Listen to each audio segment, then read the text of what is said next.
Assim diz o Senhor: deixa ir o meu povo para que me sirva. Êxodo 8, 1. Graças e paz, irmãos.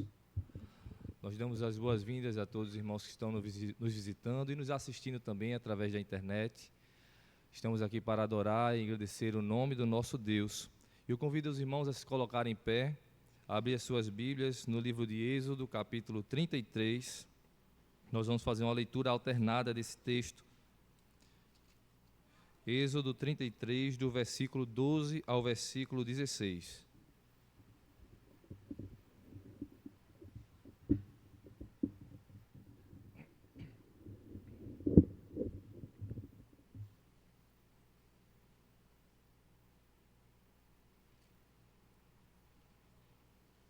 Êxodo 33, do versículo 12 ao 16. Disse Moisés ao Senhor: Tu me dizes, faze subir este povo, porém não me deste saber a quem hás de enviar comigo. Contudo disseste, conheço-te pelo teu nome, também achaste graça aos meus olhos.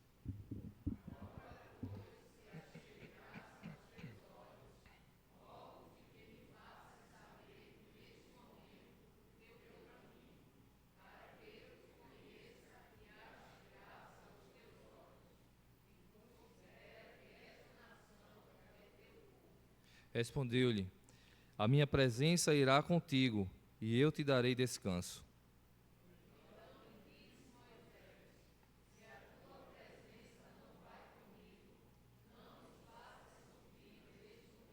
Todos juntos? Pois como se há de saber que achamos graça aos teus olhos, eu e o teu povo, não é porventura em andares convosco de maneira que somos separados, eu e o teu povo, de todos os povos da terra? Amém. Vamos louvar ao Senhor com o hino de número 68, Dependência de Deus.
Esse momento é o momento que nós temos para interceder ao Senhor por nossas vidas, reconhecendo o nosso pecado, reconhecendo, como cantamos, de que sem Ele nada somos, sem Ele nós vamos de mal a pior. Nós precisamos do Senhor, nós dependemos do Senhor. E arrependidos, nós precisamos nos chegar a Deus, reconhecendo a nossa enfermidade da alma, e assim pedir perdão pelos nossos pecados. A palavra do Senhor nos diz, nos garante que Ele é fiel e justo para nos perdoar os pecados e nos purificar de toda injustiça. Então, nesse momento, silenciosamente, ore ao Senhor, fale com seu Deus pessoalmente, peça perdão pelos seus pecados. Em seguida, eu orarei agradecendo a Deus o perdão recebido.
Senhor da glória, nós te rendemos toda a honra e adoração, Senhor, porque como tua palavra mesmo nos ensina, Senhor, tu és digno de toda a honra e toda a glória.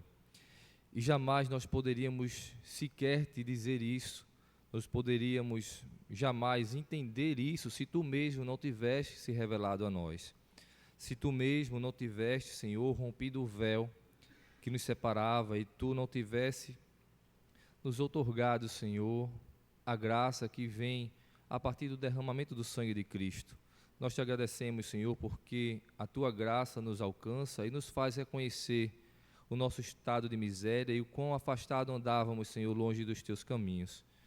Te agradecemos, Senhor, por momentos como esse de deleite da alma, onde podemos nos achegar a ti e encontrar em ti perdão. Encontramos em ti, Senhor, a disciplina também que nos educa nos teus santos caminhos. Mas, quanto a isso, nós não tememos, mesmo diante da dureza, da seriedade que é te seguir e te obedecer, e mesmo do peso da tua mão, que muitas vezes nos disciplina com rigor. Mas sabemos, Senhor, que tu não nos quer destruir. Pelo contrário, tu nos ama e tu ensinas, tu repreendes, tu subjugas todos aqueles a quem amas, para que justamente nós podermos andar em novidade de vida, corrigindo nossos passos diante de ti. Não encontramos em ti a destruição, mas encontramos em ti vida, perdão, restauração. E assim, Senhor, arrependidos, nós nos chegamos a ti, intercedemos pelas nossas vidas, te pedindo perdão pelos nossos pecados. E pela fé que nós temos, Senhor, na tua palavra, pela fé que tu mesmo nos deste, nós sabemos, Senhor, que somos perdoados, que tu não nos rejeita. E nós te agradecemos por isso, porque a tua graça nos basta e porque tu nos livra de todo o mal, porque tu nos ama. Continua, Senhor, a edificar o teu povo em ti mesmo. Santifica os nossos lábios para poder te entoar louvores e te prestar um culto digno a ti, Senhor, que é digno de adoração. Isso nós te agradecemos, o perdão dos pecados, no nome santo de Jesus. Amém. Vamos ficar em pé, irmãos, continuar louvando ao Senhor, agora adorando a Deus, também no livro de Êxodo, abrindo nossas Bíblias, no livro de Êxodo, capítulo 40, e lendo alternadamente também os versículos de número 34 a 38. Êxodo 40, de 34 a 48.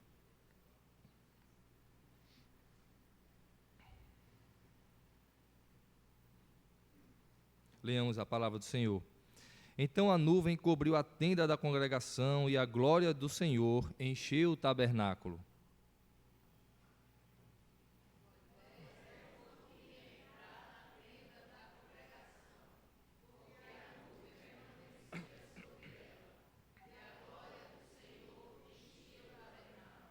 Quando a nuvem se levantava de sobre o tabernáculo, os filhos de Israel caminhavam avante em todas as suas jornadas.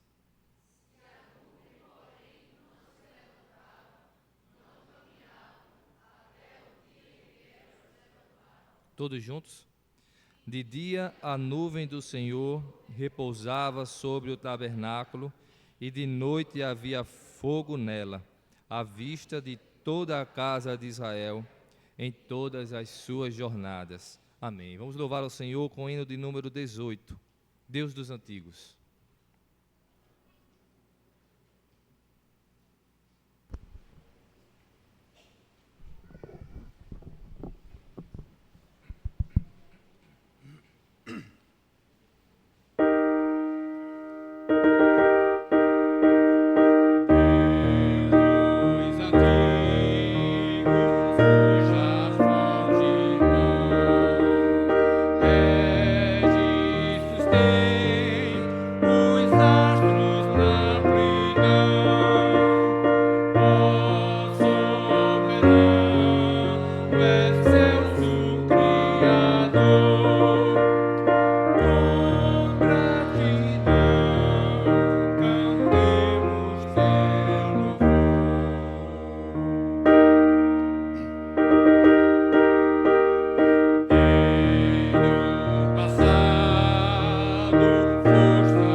Para o diácono Eude fazer essa oração de louvor ao nosso Deus. Oremos. Bondoso Deus, maravilhoso Senhor, graças a Ti damos, ó Pai, pelo privilégio, ó Deus, de estarmos aqui reunidos em Teu nome para engrandecer o Teu excelso nome. Senhor, nós estamos gratos a Ti por essa vida que Tu nos dá, pela a ida de Cristo na cruz para resgatar-nos do mundo tenebroso. Deus abençoe essa igreja, abençoe esse culto agora que a gente está prestando a Ti, que ele possa chegar nas Tuas narinas como aroma suave, ser com o restante do culto, em nome de Cristo. Amém. Amém. Podemos sentar, irmãos. Vamos ter agora os cânticos espirituais.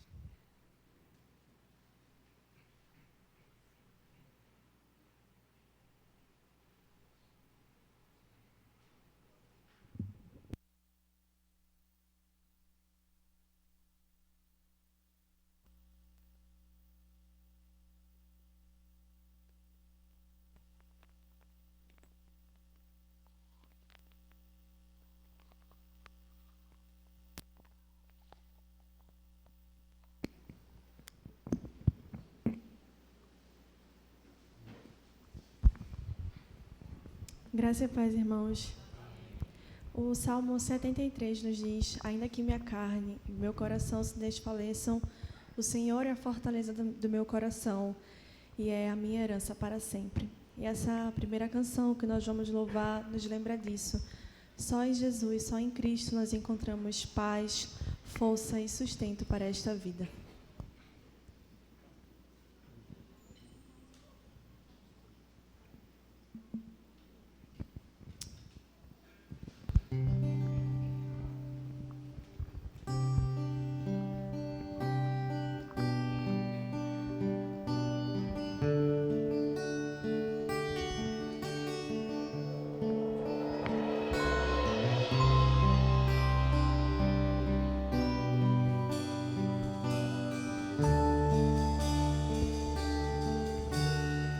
Só em Jesus encontro paz, é minha luz, o meu cantar, a minha força nele está. Na tempestade tenho paz, que grande amor, que grande paz. O meu temor embora vai, meu Redentor é tudo em mim. Firme no amor de Deus estou. Só em Jesus que veio a nós, como cordeiro se entregar, mostrou amor e retidão, morrendo por amor a nós, na rude cruz onde morreu, Jesus cumpriu o amor de Deus e lá levou o meu pecar. Posso em Cristo livre estar.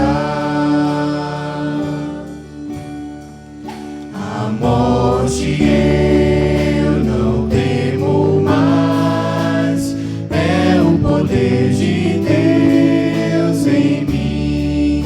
O meu viver, o meu morrer, está no comando do meu Deus. Ninguém vai mais me separar das suas mãos, do seu cuidar. Virá levar-nos ao seu lar. Só em Jesus firmado estou. Só em Jesus encontro paz, é minha luz, o meu cantar, a minha força nele está. Só tempestade tenho paz, que grande amor, que grande paz. O meu temor embora vai, meu Redentor é tudo em mim.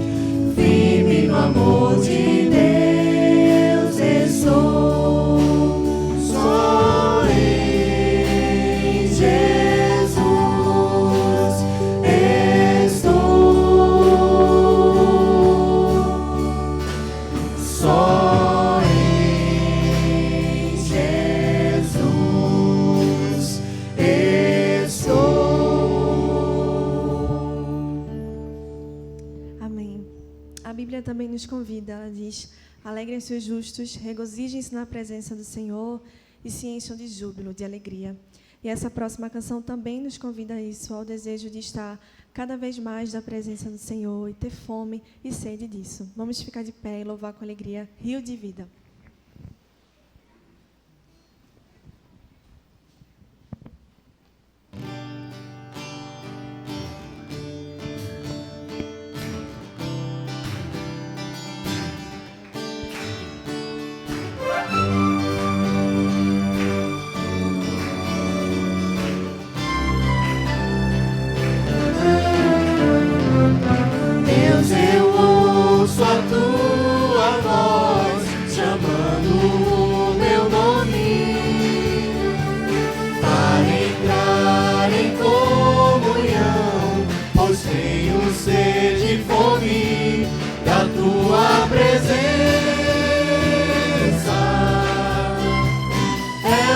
eu mais quero ter a tua presença. É o meu maior prazer. Te quero, Deus. Te quero, Deus.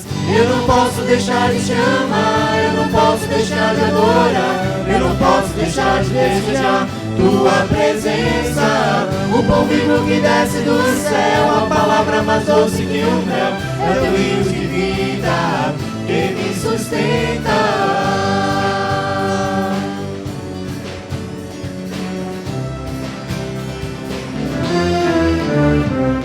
Deus, eu ouço a tua voz chamando o meu nome para entrar em comunhão, pois tenho sede e fome da tua presença. É o que eu mais quero ter, a tua presença. É o meu maior prazer. Te quero, Deus. Te quero, Deus. Eu não posso deixar de te amar, eu não posso deixar de adorar, eu não posso deixar de desejar tua presença. O pão vivo que desce do céu, a palavra mais doce que o mel, é teu rio de vida que me sustenta. Eu te louvarei de todo o coração, mais do que o ouro e a prata. A tua presença me basta, a tua presença me basta, a tua presença me basta. Te quero, Deus.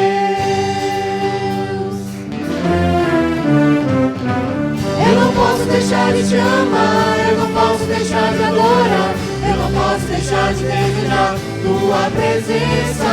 O pão vivo que desce do céu, a palavra mais doce que o mel, é teu rio de vida que me sustenta. Eu não posso deixar de te amar, eu não posso deixar de adorar, eu não posso deixar de desejar tua presença. O pão vivo que desce do céu, a palavra mais doce que o mel, é teu rio de vida que me sustenta.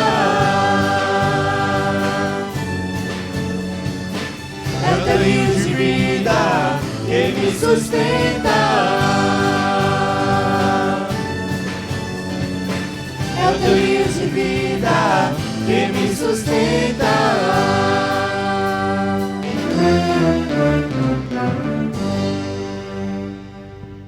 Nós vamos louvar agora que o nosso Senhor Jesus é o nosso libertador, que nos livrou do império das trevas para a sua maravilhosa luz.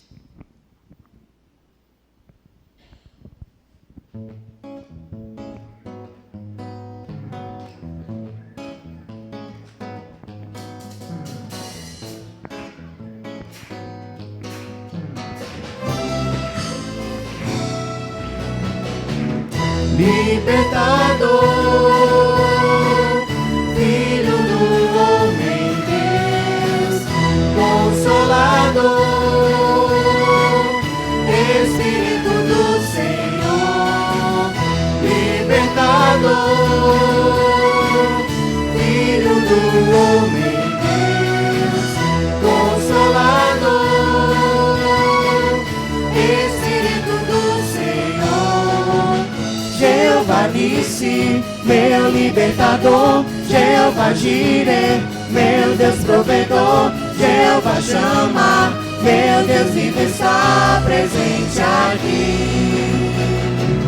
Jeová Shalom, meu Deus é de paz, Jeová Rafa, Ele me curou, grande El Shaddai, meu Deus é Jesus libertador. Libertador, Filho do homem Deus, Consolador, Espírito do Senhor. Libertador,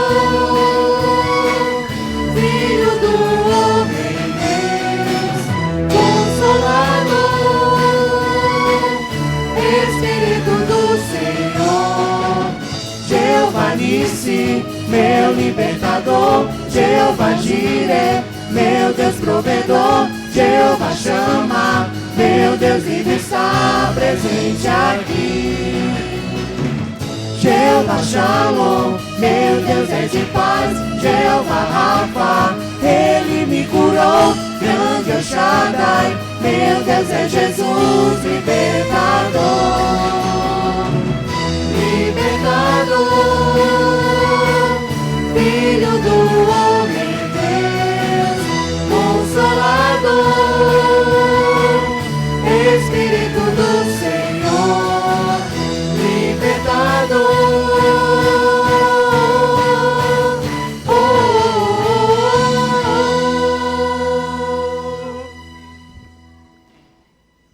A caminhada cristã, ela não é uma caminhada simples.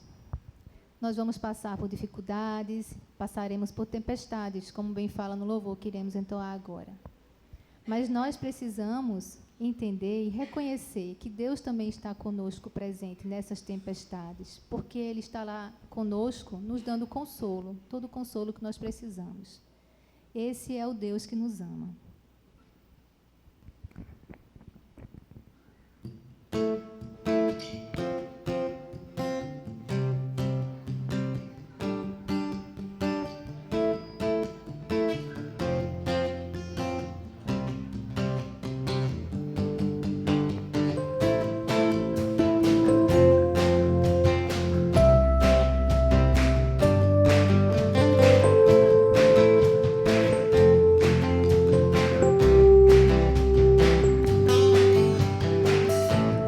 Nada vai me separar, mesmo se eu me abalar, teu amor não falha.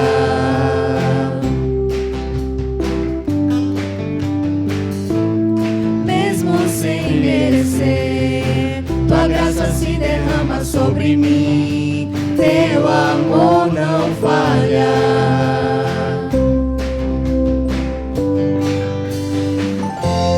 Tu és o mesmo para sempre, teu amor não muda. Se o choro dura uma noite, a alegria vem pela manhã. Se o mar se enfurecer, eu não tenho que temer, porque eu sei que me amas, teu amor não falha.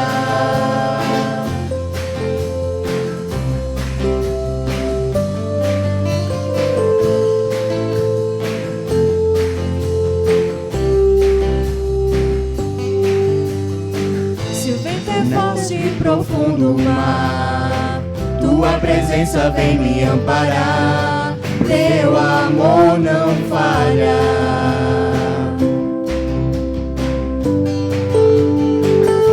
Difícil é o caminhar, nunca pensei que eu fosse alcançar, teu amor não falha.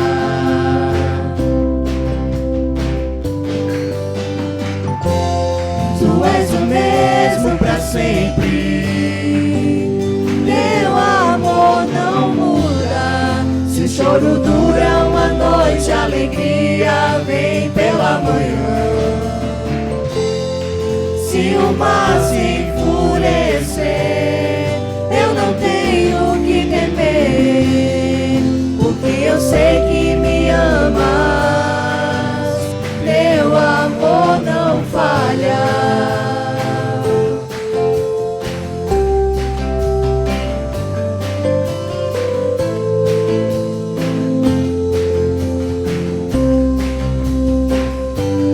Fazes que tudo coopere para o meu bem. Tu fazes que tudo coopere para o meu bem. Tu fazes que tudo coopere para o meu bem.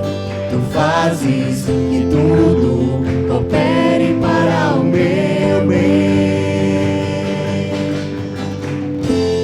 Tu és o mesmo para sempre, teu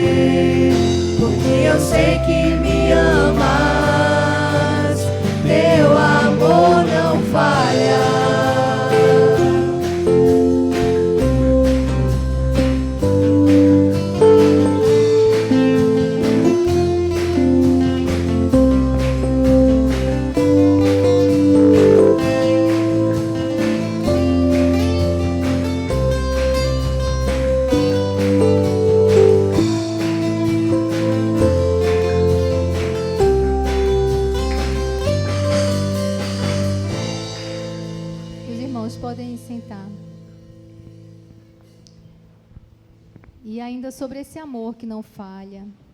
O Senhor disse lá em Isaías que quando Ele perdoa os nossos pecados, deles Ele não se lembra mais. E muitas vezes, nós mesmos é que não nos perdoamos, porque a gente não consegue compreender como é que Deus pode perdoar tantos pecados, tantas coisas que nós fizemos, fazemos e faremos. Mas o Senhor é Deus e Ele não volta atrás em sua palavra. Então, se Ele disse que nos perdoa e se Ele disse que esquece, Ele deixa para lá. Em Miqueias usou uma figura de linguagem quando ele disse que o Senhor, tendo compaixão de nós, Ele lança nas profundezas do mar os nossos pecados. Por que ele estava dizendo isso? Nesse sentido, dizendo, Ele joga para tão longe, lá nas profundezas, para que nunca mais esses pecados sejam alcançados, sejam encontrados. Então, confiemos no nosso Senhor. Nós somos pecadores, mas pecadores remidos pelo sangue de Jesus na cruz. Louvemos mais uma vez.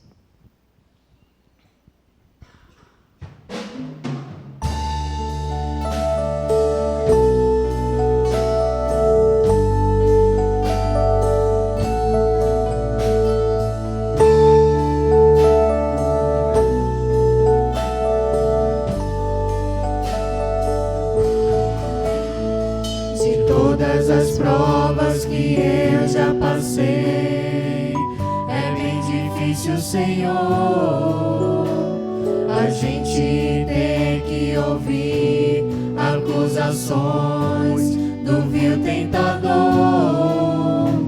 Lembranças do passado vêm e querem me fazer parar, ou mesmo palavras de alguém não quer na gente acreditar, e quase parando sem força e vigor, a gente lê a palavra e encontra bastante poder para vencer e continuar a jornada, e vê que o passado ficou para trás, pois Cristo na cruz tudo já venceu, e saber que dele não lembra mais, eu canto pra glória de Deus.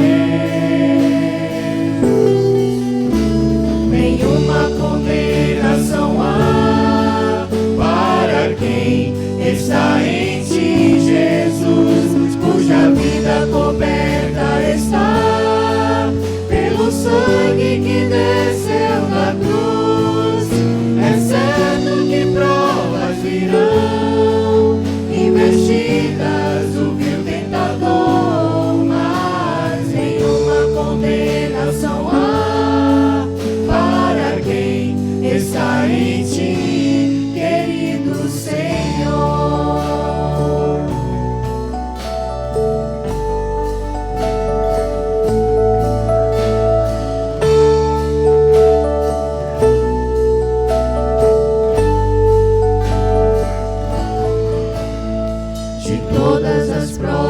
Que eu já passei, é bem difícil, Senhor, a gente ter que ouvir acusações do vil tentador.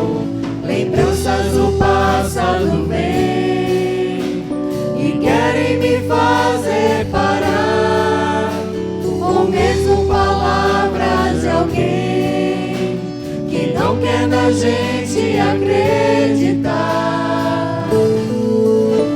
e quase parando sem força e vigor, a gente lê a palavra e encontra bastante poder para vencer e continuar a jornada, e ver que o passado ficou para trás, pois Cristo na cruz tudo já venceu, e saber que dele não lembra mais, eu canto pra glória de Deus.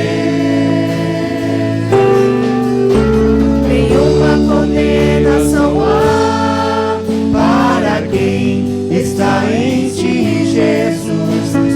vida coberta está pelo sangue que desceu na cruz. É certo que provas virão, investidas do vil tentador, mas nenhuma condenação há para quem está em ti, querido Senhor.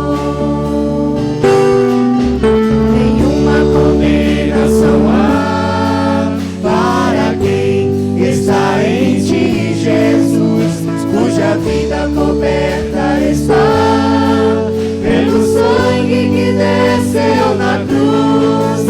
É certo que provas virão, investidas do vil tentador, mas nenhuma condenação há para quem está em ti, querido Senhor.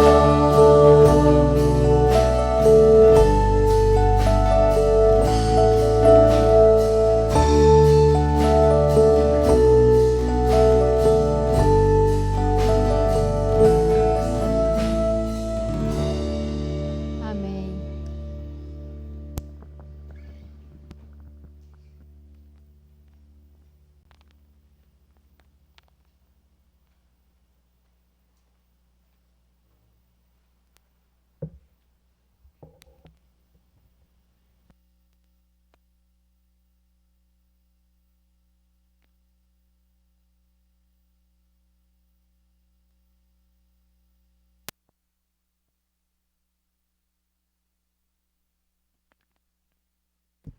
Graça e paz, irmãos. Convido agora as crianças aqui à frente para a gente fazer uma oração por elas. Elas vão para o departamento infantil.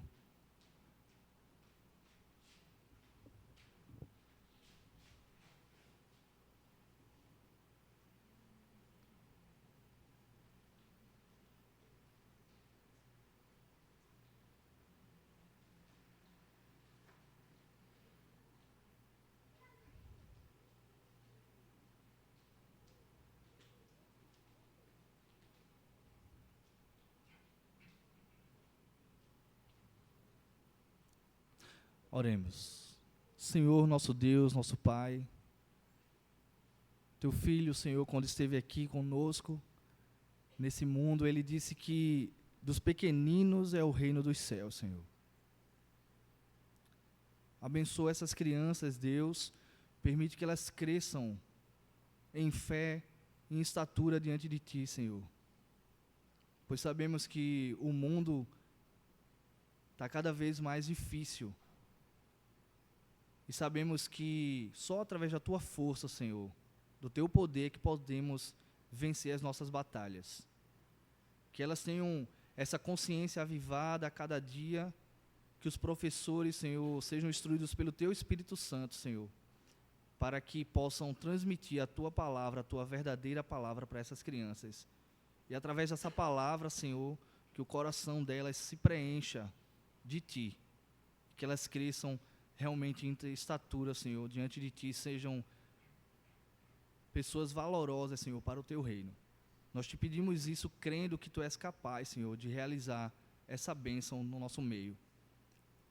Ajuda todos nós, ajuda o Teu servo que vai trazer a palavra agora de Tuas mãos para nós, Senhor. Te pedimos tudo isso em nome de Jesus. Amém.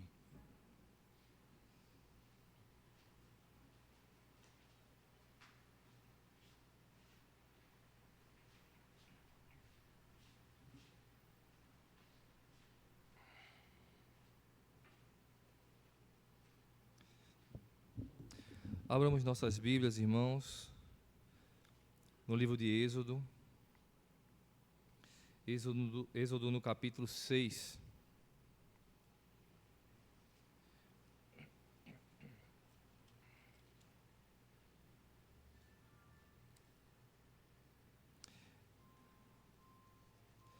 Êxodo no capítulo 6, a partir do versículo 28, entramos no capítulo 7 até o versículo 13.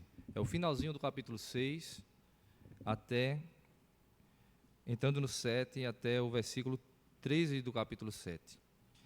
iniciando em Êxodo 6, 28.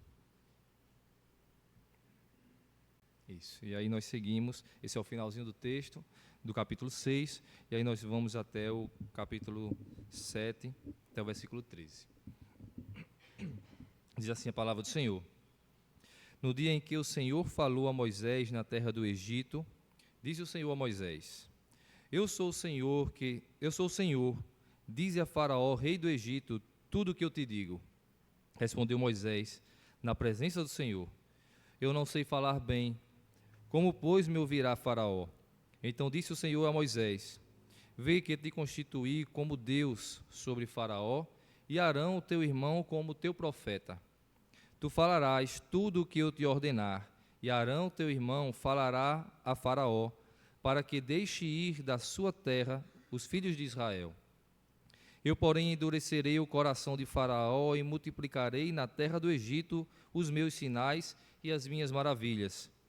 Faraó não vos ouvirá. Eu porei a mão sobre o Egito e farei sair as minhas hostes, o meu povo, os filhos de Israel, da terra do Egito, com grandes manifestações de julgamento. Saberão os egípcios que eu sou o Senhor, quando estender eu a mão sobre o Egito e tirar do meio deles os filhos de Israel. Assim fez Moisés e Arão, como o Senhor lhes ordenara. Assim fizeram. Era Moisés de 80 anos e Arão de 83, quando falaram a Faraó.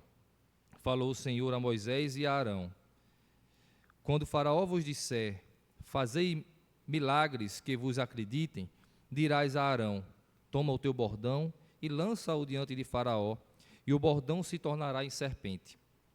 Então Moisés e Arão se chegaram a Faraó e fizeram como o Senhor lhes ordenara. Lançou Arão o seu bordão diante de Faraó e diante dos seus oficiais, e ele se tornou em serpente.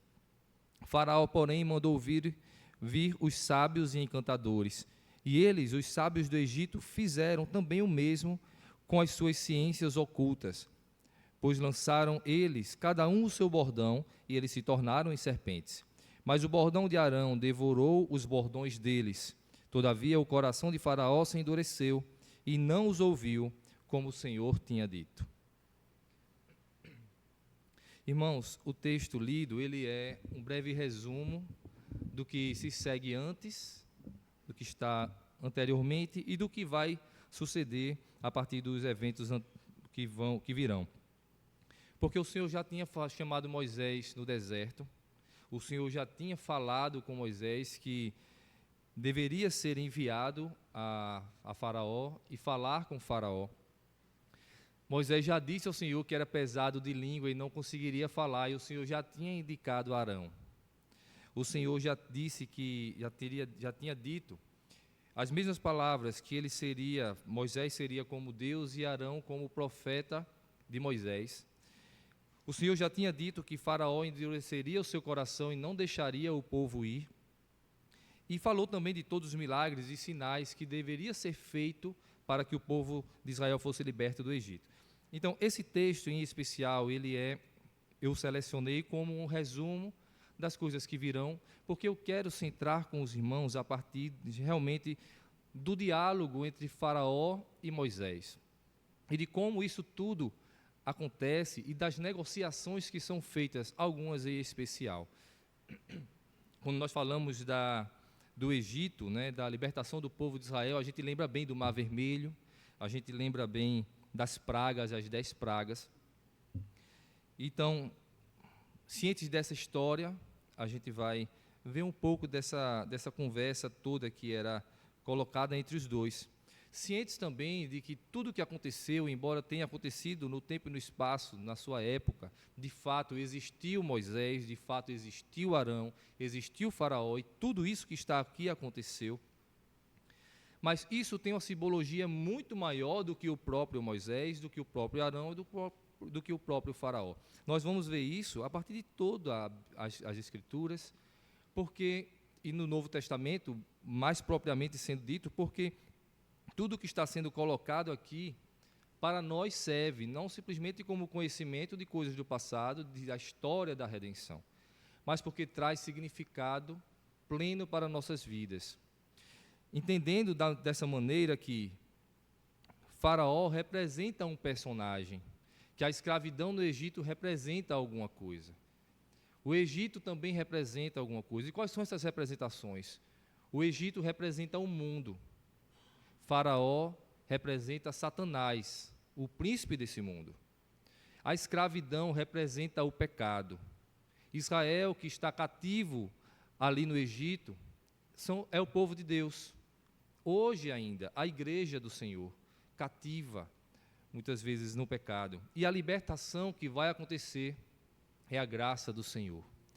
Então, entendendo esses paralelos que precisam ser bem entendidos, Faraó é Satanás, Egito é o mundo, a escravidão é o pecado. Nós somos o povo de Israel, vivendo em escravidão do pecado, e a libertação do povo é a graça do Senhor que nos alcança. Entendendo isso, nós podemos então entrar. Sabendo que depois desse texto lido, já começa a primeira praga. Vão vir várias pragas, 10, a água é transformada em sangue, depois vem rãs, piolhos, moscas, a peste dos animais, úlceras sobre a pele de Faraó e dos egípcios, chuvas de pedra, gafanhotos, trevas e a morte dos primogênitos. São essas as pragas que são colocadas, também simbolizando a mão forte do Senhor na libertação do seu povo. Como o Senhor opera maravilhas. Como nós vimos nesse texto, em algumas pragas vai acontecer. Moisés, ele mostra o poder de Deus transformando a água em sangue. E os magos do Egito, e os encantadores com suas ciências ocultas, com a sua magia das trevas, ele vai fazer também. Ele vai fazer também com que rãs apareçam. O inferno tem poder, nós não podemos esquecer disso. O Senhor opera maravilhas, o Senhor é poderoso, o Senhor faz coisas que nós não conseguimos explicar. Satanás também consegue. Existe poder maligno, existe sim. Existem coisas que o poder das trevas, eles podem fazer e que a nossa ciência, a nossa capacidade racional não explica. Mas existe uma coisa que aqui no texto é colocado, que também é o resumo do que vai acontecer. O poder de Deus é imensamente maior. Se você prestou atenção, a vara de Arão que se transformou em serpente, devorou a vara transformada em serpente dos magos encantadores, mostrando que o Senhor é mais poderoso. Das pragas que virão, eles vão conseguir fazer a água se transformar em sangue e as rãs, mas quando chega nos piolhos, eles já não conseguem. Eles dizem para Faraó, esse é o dedo de Deus, e a partir dali, eles não conseguem mais. Conseguiram até certo momento. Depois o Senhor começa a fazer distinção entre o povo de Israel e o povo do Egito. Imagine, por exemplo, a terra cercada de moscas, que vai ser a quarta praga, e Moisés se apresentando a Faraó, falando com ele, Faraó cheio de moscas em cima, a gente sabe como uma mosca incomoda, parece que ela só mira no nosso nariz. Imagine um enxame de moscas, ele tentando conversar, e ali como que um círculo, uma redoma, protegendo Arão e Moisés. Porque a palavra do Senhor diz que dessa praga em diante foi feita distinção entre os filhos de Israel e o Egito. Então, eles não eram atingidos, embora o Egito estivesse cercado de moscas e cercado de outras pragas que virão. Elas não afetavam o povo de Israel. Como eu disse, em especial, eu quero focar no diálogo entre Moisés e Arão. Não todos eles, cada praga vai ter determinado diálogo, mas em especial os artifícios que Faraó usa para prender o povo de Israel. A primeira instância, logo quando Moisés chega, ele diz, o Senhor diz, deixa ir o meu povo para que me sirva no deserto e me ofereça holocaustos. E Faraó zomba. Quem é o Senhor e quem é o Deus de vocês para que eu obedeça? Quem é que está falando comigo? Volta para o serviço. Eu vou aumentar ainda mais o serviço de vocês, que vocês estão muito ociosos. E ele começa a atormentar ainda mais os egípcios, os filhos de Israel. Mas quando as pragas vêm, E quando os magos não conseguem mais fazer, ele vê que a conversa agora é diferente. E ele vai temer. E aí eu gostaria que os irmãos abrissem no capítulo 8 do livro de Êxodo. E vamos ver o primeiro artifício. São 4 artifícios em especial que Faraó vai tentar fazer com Moisés, negociar com Moisés, para que o povo não seja liberto, mas alguma coisa fique, mas para que seja essa ordenança do Senhor, seja mudada de determinada maneira, como que houvesse algum tipo de negociação. Êxodo capítulo 8, versículos 25.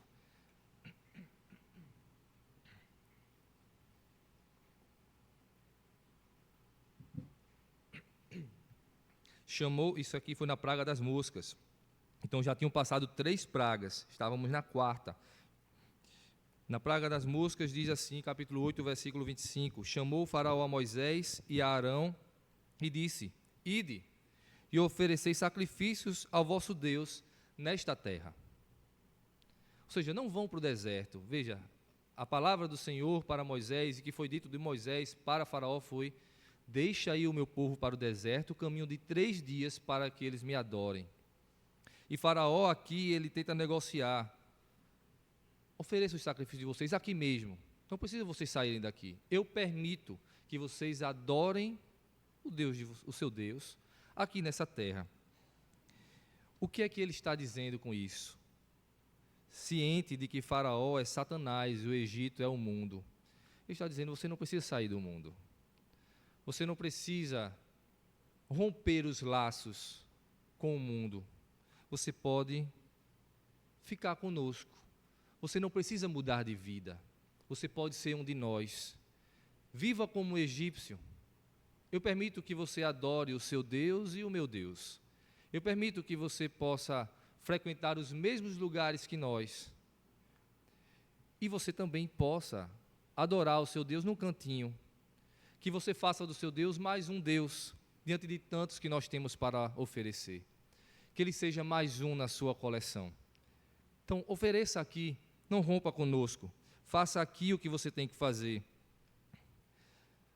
Isso nós também experimentamos na nossa vida. Satanás nos dizendo: não rompa com o mundo. Seja um com o mundo. Você não precisa deixar de frequentar alguns lugares. Você não precisa deixar de fazer algumas coisas. Você não precisa romper determinados laços de amizade ou alguns relacionamentos para viver como Deus quer. Isso é o que a gente escuta. É a zombaria de você não ir para determinado lugar, não fazer determinada coisa, porque você é crente, porque você vai para a igreja. Mas você vai todo domingo, porque você não pode faltar uma vez. Não existe tantas coisas que você pode fazer para tentar reaver aquilo que você vai perder. Você não precisa deixar de se divertir com as nossas festas. Você não precisa deixar totalmente o Egito. Você não precisa deixar o mundo. A palavra do Senhor nos ensina algo totalmente diferente a esse respeito. O Senhor Jesus diz: quem quer vir após mim, negue-se a si mesmo, tome a sua cruz e siga-me. É uma postura de vida totalmente diferente de ficar no mesmo lugar e fazer as mesmas coisas de antes. Negue-se a si mesmo, rompa com você, rompa com as suas vontades, rompa com seus desejos carnais, com aquilo que você gostava. Tome a sua cruz sobre seus ombros, ou seja, aquilo que é um peso, aquilo que é a representação da sua morte. Você precisa morrer para o mundo e siga a Cristo. É a tomada de decisão firme e forte que precisa haver no coração do crente, para que ele não seja mais um na multidão ou se assemelhe com qualquer egípcio, com qualquer pessoa do mundo. Ele é chamado por Deus para uma vida diferente. Nessa vida diferente, não existe semelhança que deva haver entre nós e aqueles que não são do Senhor. A palavra ainda afirma: todo aquele que quer ser amigo do mundo constitui-se inimigo de Deus. Não existe meio termo. Não existe em cima do muro. Ou você é ou você não é. a palavra ainda diz que adianta você ganhar o mundo inteiro e perder a sua alma. Ela ainda diz: brilhe a sua luz diante dos homens, para que vejam a sua luz e creiam, a luz do Senhor e creiam. A palavra então nos ensina a viver diferente, a agir diferente, a tomar uma postura, sim, de decisão. A gente sabe que a graça nos alcança e não há nada em nós que seja merecedor da graça do Senhor. Mas existe a postura a ser tomada, a decisão a ser colocada em nossos corações firmemente, ainda que muitas vezes desejando coisas diferentes. Mas negue-se a si mesmo, tome a sua cruz, aceite a sua morte para o mundo, para que você ressurja. Como Cristo ressuscitou, você ressurja em glória, espiritualmente, por enquanto, e fisicamente, completamente na sua volta. O que Satanás, aqui, figurado por Faraó, ele tenta dizer você não precisa ser diferente. Adore o Senhor aqui. E quando a gente esquece isso e tira tudo de contexto, até parece uma boa intenção. Eles podem adorar a Deus no Egito. Não, eles não podem. Aquela terra não é a terra prometida. Aquela terra não é o lar deles. Ali eles são escravos. Ali eles vivem sob o jugo do pecado. Ali eles são atormentados por conta do pecado. Eles precisam partir e entender que eles não são dali. Eles são forasteiros em terra estranha. Nós somos assim. Nós estamos no mundo, mas nós não somos do mundo. Somos embaixadores de Deus no mundo perdido, a fim de anunciar as coisas do nossa pátria celestial, do nosso reino, que é um reino eterno. E nós comunicamos a verdade do próprio Deus. Vivemos não seguindo a lei desse país, mas seguindo a lei do nosso país celestial, da Nova Jerusalém. Nesse mesmo capítulo, vai ser dado, obviamente, Moisés não vai dizer assim, a resposta de Moisés é justamente no versículo 26, vai dizer: não convém que façamos assim, porque ofereceríamos ao Senhor nosso Deus sacrifícios abomináveis aos egípcios. Eis que se oferecermos tais sacrifícios perante os seus olhos, não nos apedrejarão eles? Por que Moisés diz isso? Porque para a adoração ao Senhor há sacrifício de animais, e os egípcios têm seus deuses, os animais. Então os egípcios veriam como se estivessem matando os seus animais, e eles iriam contra o povo de Israel. Então, claro, aqui é o contexto da época, mas a gente tem que entender bem o que Moisés diz: não convém que façamos assim. Nós temos que partir, nós temos que nos posicionar. Então vem a nova negociação de Faraó, no versículo 28 do mesmo capítulo. Então disse Faraó: deixar-vos-ei ir, para que ofereçais sacrifícios ao Senhor, vosso Deus, no deserto. Somente que, saindo, não vades muito longe. Orai também por mim. Ou seja, tudo bem, você não quer oferecer sacrifícios aqui, você está irredutível, Faraó já está sofrendo, então ele vai dizer: tudo bem, eu deixo você ir, você vai para o deserto, mas não vai muito longe não. Eles precisam ir caminho de 3 dias, ele diz: não vai muito longe não, você fica aqui do lado, pertinho, e você não vai ter problema, vocês oferecerem os sacrifícios, e vocês não vão muito longe. O que ele está dizendo é: não seja radical, não rompa os laços dessa maneira, você não precisa disso, a gente pode chegar no meio termo, não vai tão longe, não precisa você dizer que não é dessa terra, não precisa você dizer que não é forasteiro, você pode criar morada aqui, você pode criar laços aqui, existem coisas boas aqui também, que vocês podem se beneficiar. Então, o Egito é um império, veja quanta beleza há no mundo, você pode ter lucro, se você dá um jeitinho em determinadas coisas. Você pode experimentar alguns prazeres, Deus não cobra tanto de você. É isso que Satanás diz. Ele disse para Eva a mesma coisa. Ele disse para Cristo, na tentação de Cristo, exatamente a mesma coisa. Não precisa ir tão longe. A gente pode ficar pertinho, vocês ficam pertinho e a gente consegue conviver em paz. Não existe paz com Satanás, não existe mais no mundo que jaz no maligno e no mundo onde reina a morte. A palavra do Senhor nos ensina que não há comunhão entre a luz e as trevas. Então precisa haver o rompimento. No mês da família, o diácono Renan, ele deu um estudo sobre Ló. E uma das coisas que ele frisou foi como Ló, depois que saiu da tutela de Abraão, ele foi para a terra de Sodoma e Gomorra. Ele foi para uma terra que, à vista dos olhos, era muito bela. Ele olhou para o mundo e se agradou do mundo e disse: eu vou construir as minhas tendas aqui.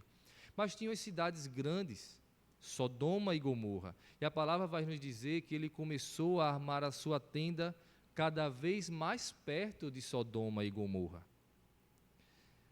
Ele foi chegando cada vez mais perto. Ele foi vendo, aquela cidade é moderna, aquela cidade tem coisas a oferecer.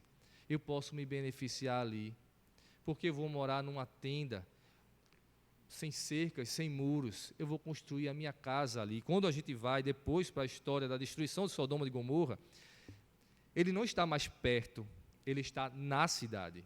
Ele entrou na cidade. Ele foi armando a sua tenda cada vez mais perto, para chegar mais perto de Sodoma e Gomorra. E quando a gente chega depois no texto da destruição de Sodoma e Gomorra, a gente vê Ló morando dentro da cidade. E ali mesmo que a palavra também vai dizer que ele se atribulava por conta dos pecados ali, mas ele estava lá dentro. Ele foi salvo pelos anjos enviados da parte de Deus para que não morresse junto com a cidade. Mas nem toda a sua família sobreviveu a esse momento de julgamento, justamente porque eles amaram aquela terra. Porque de tanto que foi se aproximando, eles criaram raízes, eles construíram sua casa e habitavam ali. As filhas de Ló, elas eram casadas, elas tinham os seus genros. E os genros ficaram, porque amavam a terra. E quando sai, então, Ló e as duas filhas e a sua esposa, não olhe para trás, você não tem que ter saudade do Egito. Mas a esposa de Ló olha para trás, querendo ver o que aconteceria com a cidade. E ela também é julgada e se transforma numa estátua de sal. A vida de Ló, atormentada, não parou por aí. Porque depois de sua cidade, a sua má decisão de morar na cidade de Sodoma e Gomorra e de vir o julgamento, e ele perder já os seus 2 genros e a sua esposa, agora ele está sozinho com as suas 2 filhas, vai morar onde? Agora ele decide: eu vou morar longe de todas as cidades, vai morar numa caverna. E as filhas dele se acostumaram com a vida depravada que existia ali. E a solução que elas têm, a brilhante solução, de dizer, para que não morra a linhagem de nosso pai, para que a gente não acabe aqui, não seja o fim de nossa história, para que haja descendência, o que nós vamos fazer?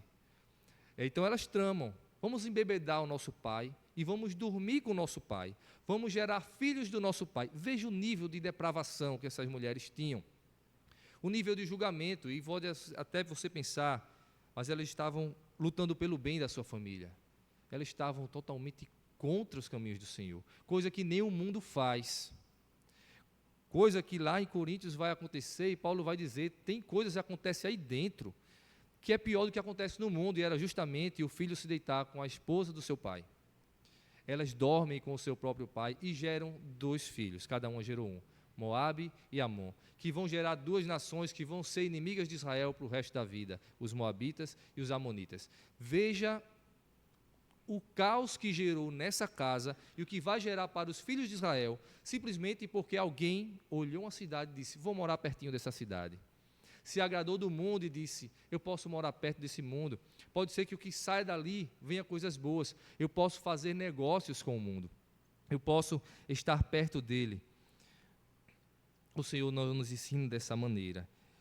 E Moisés, obviamente, disse que não. Isso não seria assim. E Faraó enfrenta essa praga, mais uma praga e outra praga, mas sempre endurece o seu coração. E aí o outro artifício de Faraó está em Êxodo capítulo 10, agora na 8ª praga,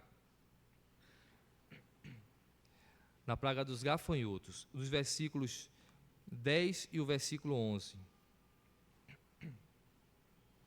Depois de sofrer 8 pragas, Faraó vai tentar negociar novamente com Moisés: Seja o Senhor convosco, caso eu vos deixe ir, e as crianças, vede, pois, tendes conosco mais intenções. Não há de ser assim, ide somente vós, os homens, e servi ao Senhor, pois isso é o que pedistes. E os expulsaram da presença de Faraó. O que é que está sendo dito aqui? Vão os mais velhos, mas as crianças ficam. Ele insinua para Moisés, dizendo: vocês estão com má vontade, vocês estão com mais intenções, assim o texto coloca. Vocês querem ir, vocês não vão voltar, nunca mais. Então ele diz: vocês vão, mas as crianças ficam. Vão só os idosos, vão só os mais velhos, vocês servem ao Senhor e as crianças ficam. A palavra do Senhor fala a respeito dos jovens.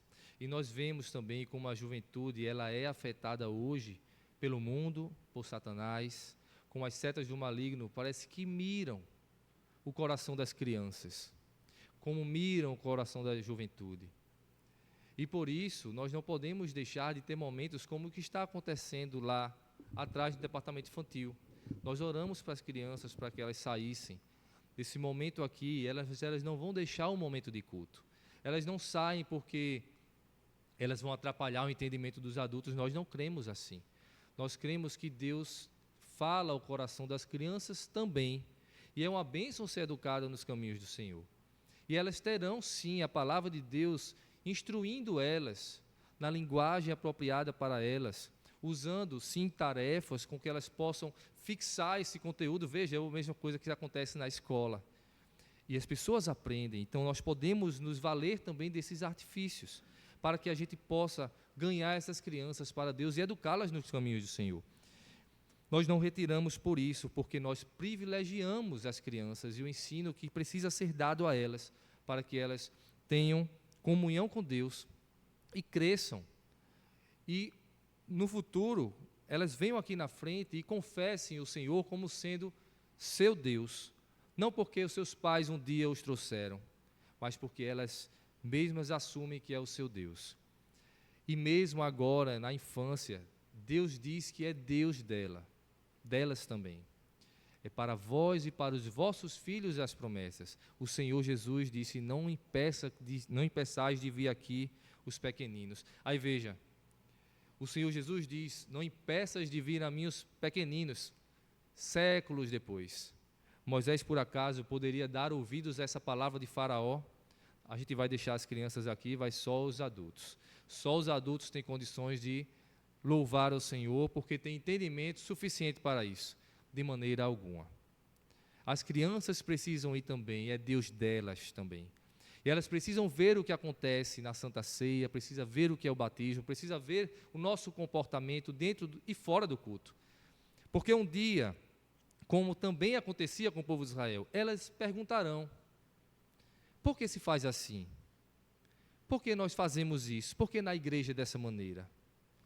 Porque o Senhor nos libertou das trevas, porque o Senhor, com mão poderosa, nos livrou da terra do Egito, porque o Senhor nos livrou do pecado, e nós ensinamos aos pequenos justamente o que o Senhor falou no nosso coração, e nós podemos dizer isso. A palavra do Senhor, ela privilegia também os jovens, cientes de que os jovens, eles são, em especial, atacados por dados inflamados do maligno, dizendo: a juventude e a primavera da vida são vaidade, para ninguém achar que e fazer da juventude o seu próprio Deus. Vai passar.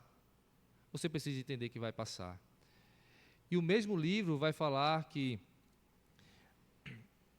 alegre-te, jovem, na tua juventude, faça o que o seu coração bem deseja, coma do que quer, beba do que quer, vá para os lugares, frequente os lugares que você quiser, ande com as companhias que você quiser.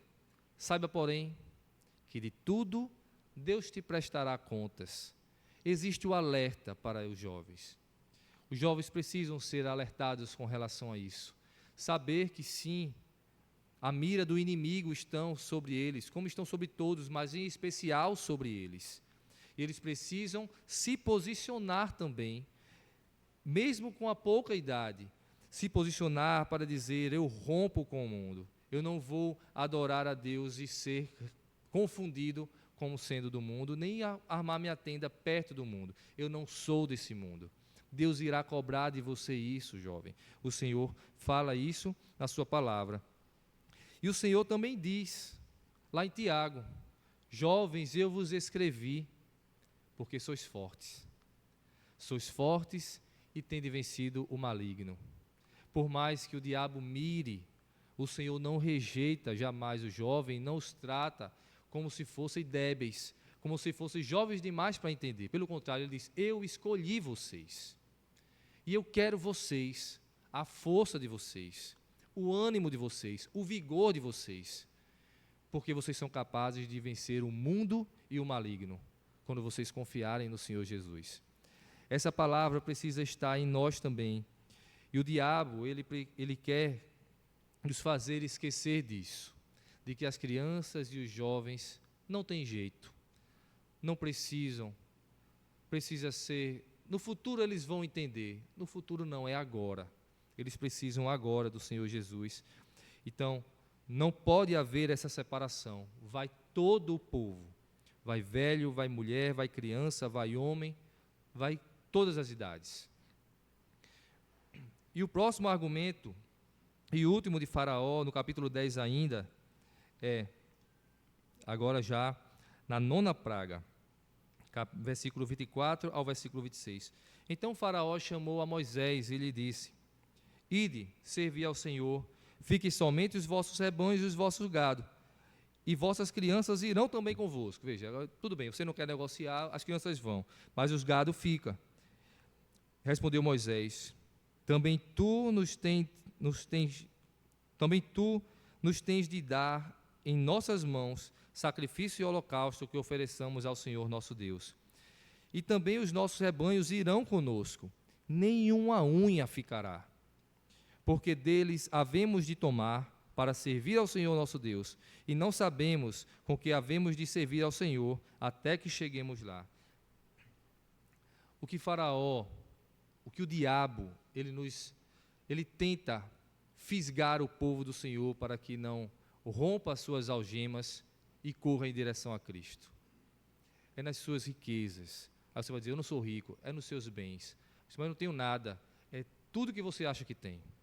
É aquela provisão, é a sua ganância, é a sua avidez em ter, é o seu desejo pelo lucro, é você trabalhar mais, além e do além, e sacrificar a sua família, e sacrificar o seu tempo com Deus, e sacrificar a sua busca diária pelo Senhor Jesus, e sacrificar o estar na casa de Deus no dia que o Senhor ordenou que o povo do Senhor se juntasse para a adoração.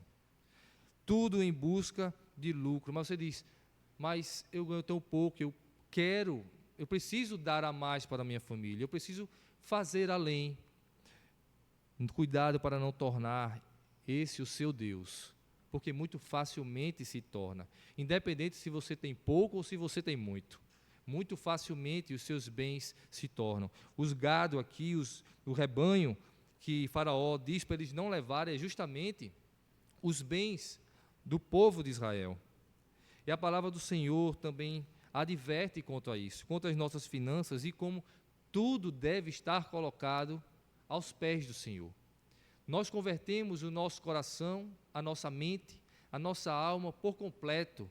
E não existe o se doar totalmente a Deus se você retém alguma coisa, ou você não dá liberalmente ao Senhor as coisas que Ele ordena, como o dízimo e as ofertas. Alguém até diz que o último a se converter, a última parte, é o bolso. Cuidado, você pode estar enganado, se o seu bolso é a última coisa a se converter, talvez o seu coração nunca foi convertido. É por completo que isso acontece, não por partes. E o Senhor Jesus fala muito em sua palavra a respeito disso. A palavra do Senhor diz, trazei todos os dízimos e ofertas à casa do tesouro. A casa do Senhor é chamada de casa do tesouro. É difícil se falar sobre isso, porque existe o estigma no mundo, pastor é ladrão, e a igreja quer roubar o seu dinheiro, eles querem enriquecer, mas esse é justamente o argumento de Faraó, vocês entendem? O mundo acusa você justamente disso. Não dê o seu dinheiro. Não dê o dízimo. Você está enriquecendo outrem. Deixa de ser besta, o mundo vai dizer. Esse é o argumento de Faraó aqui. Não leve os seus bens para esse Deus. Você não precisa dos seus, ele não precisa dos seus bens. Você pode deixar os seus bens aqui. Enquanto o Senhor Jesus vai dizer, Deus vai dizer em sua palavra, que ele é dono do ouro e da prata, ele não precisa do nosso dinheiro. De fato, isso está na palavra do Senhor. Ele não precisa do nosso dinheiro, ele não precisa do que a gente ganha, do tão suado dinheirinho que a gente acumula, que a gente tenta poupar, que a gente economiza, desligando a luz quando apaga, desligando as torneiras, fazendo tudo para a gente economizar. Mas o Senhor também diz que me experimenta, faz o teste. Ele se coloca em posição de você testá-lo e diz: me honre nisso, nos dízimos e nas ofertas, e veja se eu não vou abrir as comportas do céu para você. E ele também diz: existe a bênção. Se você der ao Senhor, ele abrirá a comporta dos céus para você. E ele também diz o contrário: você vai juntar e acumular, você não vai dar para mim, ok. Eu estou dizendo para você que tudo que você está colocando e entesourando para obter e para ter cada vez mais, para você fazer aquela viagem, para você fazer aquela mudança, para ter aquela casa, aquele carro que for, você está colocando no saco furado. Eu rasguei o saco e não vai dar para nada. O Senhor se coloca à disposição. Acha que o mundo tem razão em pensar assim? Faça o teste. O Senhor se permitiu ser testado nesse sentido. Faça o teste. O Senhor diz também, vocês me perguntam, em que eu te roubo? Porque o Senhor diz, vocês estão me roubando. E vocês perguntam, em que nós te roubamos? O Senhor diz, nos dízimos e nas ofertas vocês me roubam. O Senhor diz, as vossas casas estão apaineladas. O presbítero Dias falou bem sobre isso. Vossa casa está um brinco, vocês compram tudo, vocês embelezam, vocês têm do bom e do melhor, enquanto a minha casa está em ruínas, porque vocês me honram com os lábios, mas não com o coração. Onde está então o nosso amor ao Senhor, se a casa do Senhor está em ruínas? Se nós prosperamos, e a casa do Senhor, que é a casa do nosso Deus, e nós dizemos que Ele é tudo em nossa vida, e ela está destinhorada, se as coisas estão enferrujadas, se as paredes estão sujas, se existe reboco caindo, se está tudo aos pedaços, então de fato nós não o amamos. A palavra também diz que Deus ama a quem dá com alegria. Inverta isso. Se você não dá com alegria, o Senhor te ama. Deus ama a quem dá com alegria. Davi, ele diz, não ofereis sacrifícios de louvor ao meu Deus, que não me custe nada. Foi oferecido um campo para Davi. Davi, eu te dou esse campo. Se você me comprar, não. Você é rei, eu te dou. Ele queria honrar Davi. E Davi diz, não, eu compro e compro pelo preço justo. Qual o problema de Davi aceitar o presente e sacrificar ali e louvar ao Senhor? Davi entende que eu não vou oferecer sacrifícios ao Senhor que não me custem nada. Então ele compra o terreno e ele louva ao Senhor no terreno que foi comprado. Enquanto nós, muitas vezes, chegamos de mãos vazias à casa do Senhor. E a palavra de Deus também fala sobre isso. Parece um apelo muito grande, né? Que constrangimento está fazendo? É a palavra do Senhor que está dizendo. Nós precisamos falar sobre o que a palavra do Senhor nos ensina. E nos ensinar e nos moldar ao que o Senhor quer de nossas vidas, para que possamos adorá-lo como Ele requer ser adorado. Não existe morar perto, não existe eu achar que pertenço a essa vida, pertenço a esse mundo. Não existe associação com o mal. Eu não posso deixar que meus filhos vivam e escolham as suas vidas como eles bem quiserem. E no futuro eles decidem, não, eu preciso criá-los nos caminhos do Senhor. Eu preciso usar tudo o que Deus me deu e entregar nas mãos do Senhor. Seja os bens, seja a família, seja o meu tempo. Privilegiar o Senhor com tudo que nós temos. Perceba, irmãos, que esses são as quatro coisas que Faraó tenta negociar. E o Senhor, falando por boca de Moisés, disse: não tem negociação. Deixa ir o meu povo, vão todos, e vão caminho de 3 dias, e vai tudo, e não fica nem a unha de um bode aqui. A gente leva tudo, não tem negociação, não tem rompimento. Agora pense, você já foi instigado pelo mundo e por Satanás, e algumas dessas argumentações para tentar afastar você do Senhor e querer que você não rompa os laços do pecado, da escravidão do pecado. Você já foi tentado nesse sentido? Alguém já disse isso a você? Certamente sim. Algumas dessas coisas, porque são essas as mesmas coisas com que nos atacam sempre. E que sempre serão, porque esse é o artifício de Satanás. É dizer que há glória em comer do fruto proibido, e você será semelhante a Deus. A Cristo, o próprio Filho de Deus, vai dizer: eu te dou os reinos desse mundo. Você não precisa de um reino ou outro, essa terra inteira eu te dou. Você pode pular aqui e os anjos vão te segurar. É a mesma estratégia de Satanás. De tempos em tempos, de eras em eras, continua sendo o discurso do mundo. A figura do que passamos, de tudo que passamos, também aconteceu com o povo de Israel nesse momento. E a mesma postura que houve ali precisa ser a nossa. Eu rompo com tudo e eu corro para Deus. Pedro, nos últimos momentos do livro de João, ele, desiludido, diz: vou pescar. E ele volta para pescar, e muitos dos apóstolos vão com ele pescar. Eles pescam a noite inteira e nada. E aí Jesus aparece na praia, já ressurreto, já tinha aparecido para eles antes, mas faltava ainda o saculejo de Pedro ali, que precisava acontecer. O Senhor Jesus aparece na praia e diz: joga de novo a rede, joga do outro lado.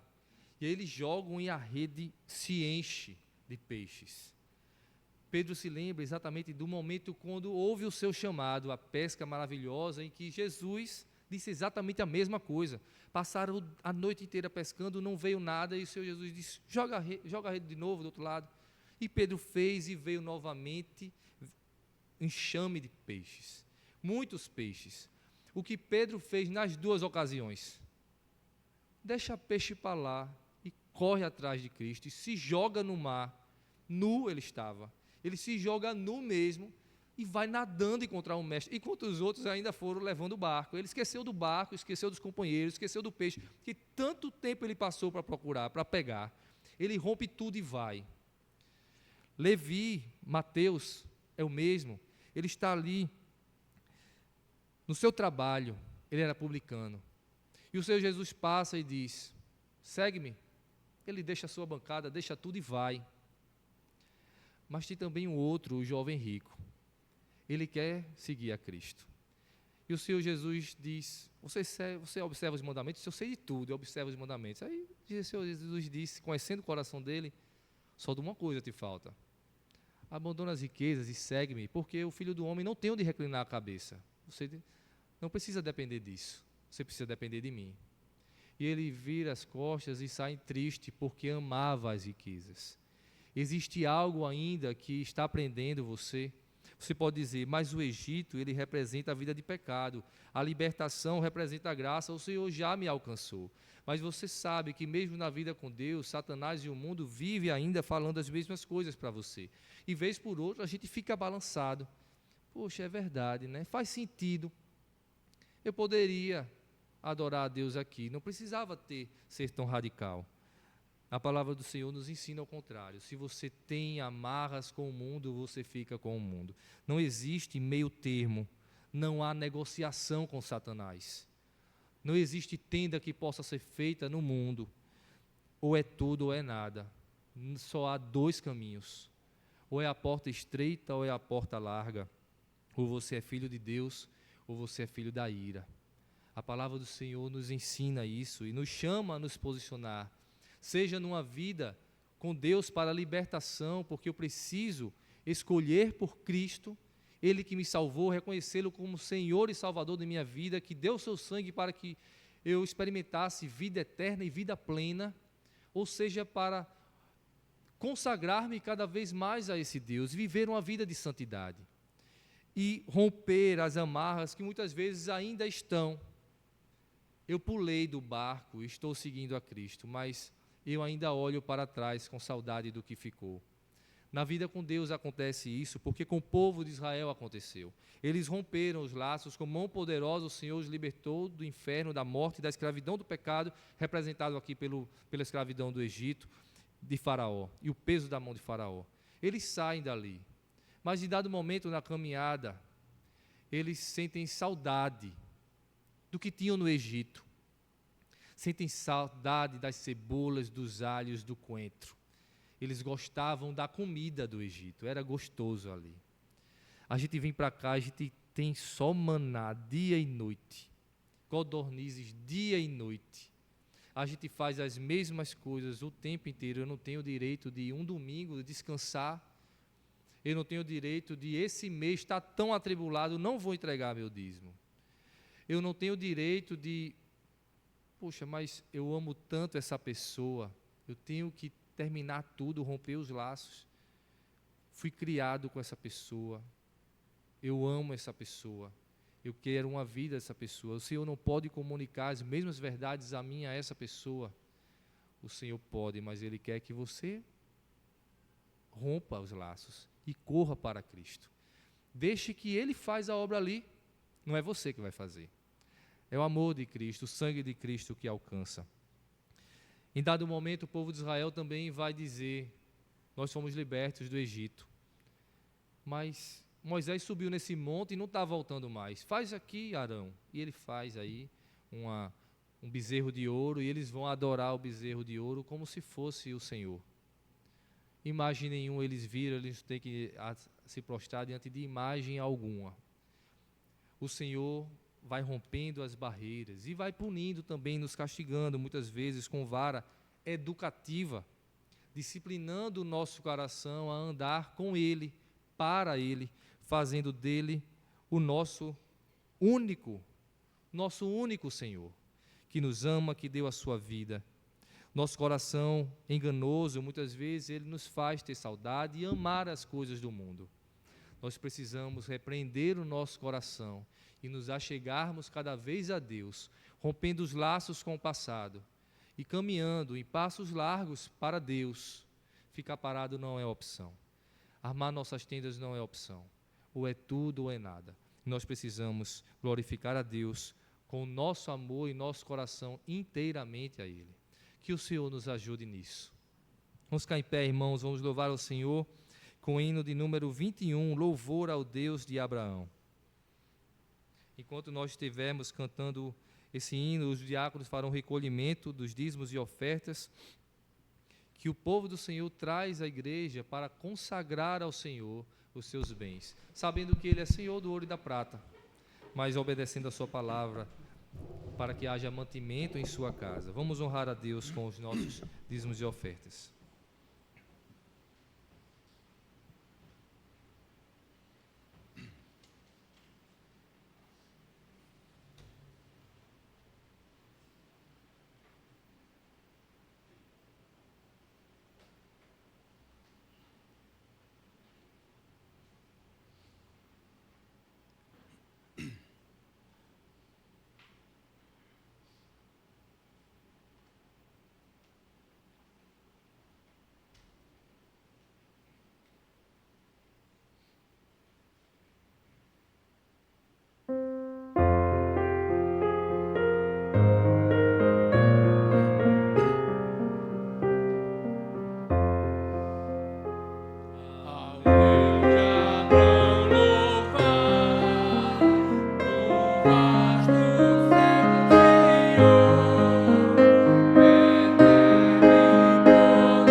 Oremos.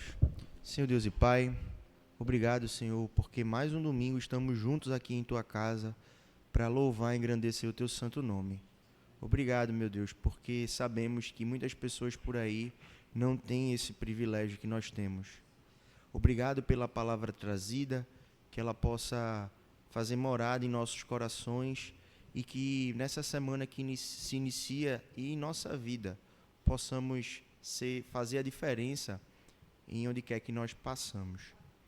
Abençoa também, ó Pai, o conselho da igreja, para que eles possam administrar da maneira correta, Senhor, os dízimos e ofertas aqui trazidos, ó Pai. Leva-nos em paz e que possamos, durante essa semana, espalhar a Tua palavra. Em nome de Jesus, amém. Que a graça de nosso Senhor e Salvador Jesus Cristo, o amor de Deus, o nosso Pai Celestial, que a comunhão, a consolação e o avivamento que vem do Santo Espírito de Deus esteja com cada um de nós, agora e para todos sempre. Amém.